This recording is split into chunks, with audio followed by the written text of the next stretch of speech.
నమస్తే. తెలంగాణ రాష్ట్ర బీజేపీ నాయకుల మధ్య సమన్వయం, సయోధ్య సాధ్యమవుతుందా? అందరూ కలిసి పనిచేయబోతున్నారా? అధిష్టానం పెద్దలు పదే పదే చెప్తున్నట్లుగా తెలంగాణలో తాము అధికారంలోకి రాబోతున్నామని వారి ఆశ అడియాశ అవుతుందా? లేదా కనుక ఆశ నెరవేరే వైపు అడుగులు వేయబోతున్నారా? ఇవి భారతీయ జనతా పార్టీలో జరుగుతున్న ఒకానొక చర్చ. బండి సంజయ్, ఈటెల రాజేందరు, కిషన్ రెడ్డి, లక్ష్మణ్ ఇట్లా కొంతమంది నాయకులు ఎవరైతే పార్టీకి ఫ్రంట్ ఫేజ్గా ఉన్నారో వారి మధ్యనే సయోధ్య సమన్వయం లేదు అనేది బహిరంగ రహస్యం. చాలా సందర్భాల్లో చాలామంది మాట్లాడుకుంటున్న మాటలే. బండి సంజయ్ని రాష్ట్ర అధ్యక్షునిగా పక్కకు జరిపినప్పటి నుంచి భారతీయ జనతా పార్టీ నాయకుల్లో లేదా కింది స్థాయి శ్రేణుల్లో ఒక రకమైన స్తబ్దత, ఒక రకమైన చర్చ మొదటి నుంచి ఉన్నది.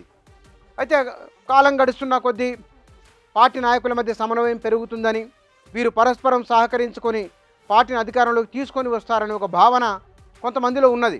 పార్టీకి కొత్త అధ్యక్షులు వచ్చిన తర్వాత నితిన్ నబీన్ హైదరాబాద్ పర్యటన అనంతరము ప్రధానంగా ఇక్కడ దృష్టి కేంద్రీకరించిండు. నాయకులను ఢిల్లీకి పిలిపించుకొని మాట్లాడము, లేదా ఇక్కడ జరుగుతున్న అంతర్గతంగా జరుగుతున్న వాటిపైన రిపోర్ట్లు తెప్పించుకొని స్టడీ చేయడము, ఆ తర్వాత మరి ఇక్కడ ఈ పార్టీ ఇన్ఛార్జీలను హైదరాబాద్ పైన ప్రత్యేక దృష్టి కేటాయించేలా చేయడం ఇదంతా అధిష్టానం వైపు నుంచి జరుగుతున్న ఒకనొక ప్రయత్నం. వారు నిన్న మొన్న జరిగిన ఒక సమావేశంలో ఈ నాయకులంతా ఒక దగ్గర ఉండి అభిప్రాయ భేదాలు, భేదాభిప్రాయాలు ఏమున్నా సరే అవి పరిష్కారం చేసుకుంటూ ముందుకు సాగాలి అని ఒక ప్రయత్నం చేస్తూ ఉన్నారు. అయితే ఇక్కడ గమనించాల్సిన విషయము, రాబోయే ఎన్నికల్లో ముఖ్యమంత్రి అభ్యర్థి ఎవరుండబోతున్నాడో ఒక ప్రధానమైన అంశం.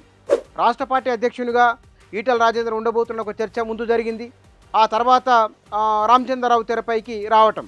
ఒకవేళ బీసీ నాయకత్వం వస్తే కనుక భారతీయ జనతా పార్టీ ఈక్వేషన్ ఒక రకంగా ఉండే అవకాశం ఉన్నది. లేదు భారతీయ జనతా పార్టీ అనుకున్నట్లుగా ఈ రెడ్డి సామాజిక వర్గానికి సంబంధించిన వారు లేదా ఇతరులకు ఓసీ సామాజిక వర్గాలకే కొంత ప్రాధాన్యత ఇచ్చే ఆలోచన ఉందా అనే ఒక చర్చ ఉన్నది. ఎందుకంటే ఇక్కడ ఉన్న సామాజిక సమీకరణలో భాగంగా ఎవరు రాజకీయాలను ప్రభావితం చేస్తున్నారు, ఏ సామాజిక వర్గం గ్రిప్పు చాలా బలంగా ఉన్నది అనేదాన్ని ఆ కోణంలో బహుశా వారు వెళుతున్నారా అనే ఒక అభిప్రాయం కూడా ఉన్నది. మనం బీజేపీలో తీసుకుంటే కనుక రెడ్లు ఉన్నారు, మున్నూరు కాపులు ఉన్నారు, దళితులలో మాదిగ సామాజిక వర్గం, బీసీలలో ముదిరాజ్ సామాజిక వర్గం, గౌడ సామాజిక వర్గం, యాదవ సామాజిక వర్గం, వీరిపైన ప్రధానంగా బీజేపీ దృష్టి ఉన్నట్టు తెలుస్తున్నది. మరి వీళ్ళల్లో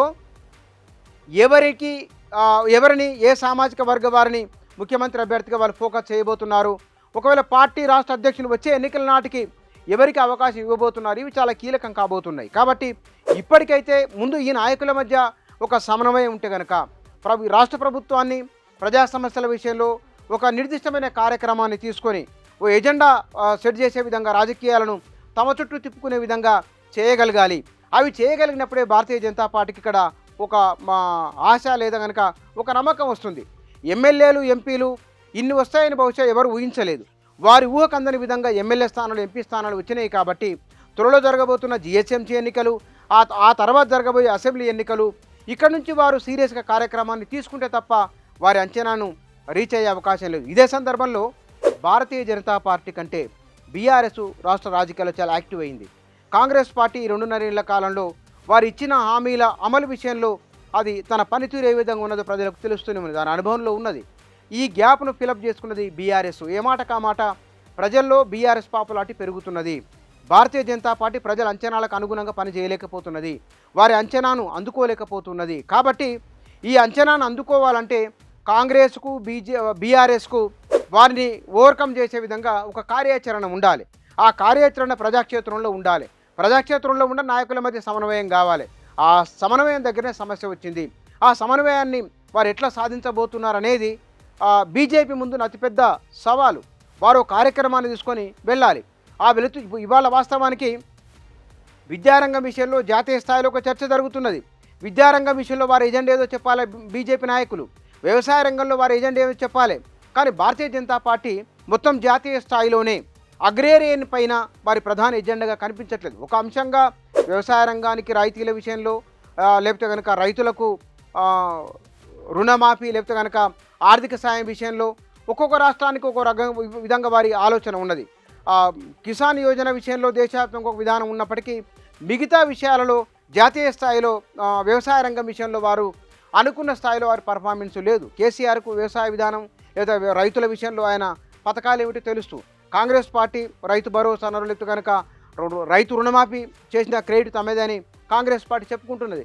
కానీ భారతీయ జనతా పార్టీ తన వ్యవసాయ ఎజెండాను, గ్రామీణ ఎజెండాను, తెలంగాణ ఆత్మను పట్టుకునే విధంగా ఒక కార్యక్రమాన్ని తీసుకోవాలి. అట్లా తీసుకొని వెళితే వారు ఒక అడుగు ముందుకేసే అవకాశం ఉంటుంది. దానికి కావాల్సింది సమన్వయమే. మరి సమన్వయం సాధించేందుకు ఎట్లా ముందుకెళ్తారో చూడాలి. Thank you.